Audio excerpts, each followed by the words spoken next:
ಮತದಾರರ ಪಟ್ಟಿಯ ವಿಶೇಷ ತೀವ್ರ ಪರಿಷ್ಕರಣೆ ಪ್ರಕ್ರಿಯೆಯ ಹೆಸರಲ್ಲಿ ಲಕ್ಷಾಂತರ ಅರ್ಹ ಮತದಾರರ ಹೆಸರುಗಳನ್ನು ಪಟ್ಟಿಯಿಂದ ಕಾಯ್ಬಿಡಲಾಗುತ್ತಿದೆ ಎಂದು ಆರೋಪಿಸಿ ರಾಜ್ಯದಲ್ಲಿ ಪ್ರಗತಿಪರ ಸಂಘಟನೆಗಳು ಮತ್ತು ಜಾತ್ಯತೀತ ಪಕ್ಷಗಳು ಸಿಡಿದೆದ್ದಿವೆ.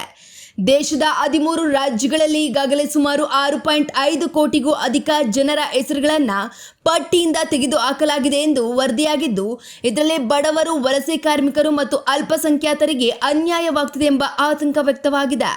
ಈ ಅನ್ಯಾಯದ ವಿರುದ್ಧ ಹೋರಾಡಲು ಎಸ್ಐಆರ್ ವಿರೋಧಿ ಕರ್ನಾಟಕ ವೇದಿಕೆಯನ್ನ ರಚಿಸಲಾಗಿದ್ದು, ಈಗಾಗಲೇ ಜೂನ್ 13ರಿಂದ ರಾಜ್ಯವ್ಯಾಪಿ ಜನಜಾಗೃತಿಯ ಅಭಿಯಾನ ನಡೆಯುತ್ತಿದೆ. ಈ ಹೋರಾಟದ ಭಾಗವಾಗಿ ಜೂನ್ 20ರ ಶನಿವಾರ ಬೆಂಗಳೂರಿನ ಫ್ರೀಡಂ ಪಾರ್ಕ್ನಲ್ಲಿ ಬೃಹತ್ ಪ್ರತಿರೋಧ ಸಮಾವೇಶ ಆಯೋಜಿಸಲಾಗಿದ್ದು, ಚುನಾವಣಾ ಆಯೋಗವು ಲಾಜಿಕಲ್ ಡಿಸ್ಕ್ರಿಪೆನ್ಸಿ ಸಾಫ್ಟ್ವೇರ್ ಬಳಕೆಯನ್ನ ತಕ್ಷಣ ನಿಲ್ಲಿಸಬೇಕು ಮತ್ತು ಅರ್ಹ ಮತದಾರರ ಹಕ್ಕು ರಕ್ಷಣೆಗೆ ರಾಜ್ಯ ಸರ್ಕಾರ ಮಧ್ಯ ಪ್ರವೇಶಿಸಬೇಕು ಎಂಬುದು ಹೋರಾಟಗಾರರ ಪ್ರಮುಖ ಬೇಡಿಕೆಯಾಗಿದೆ.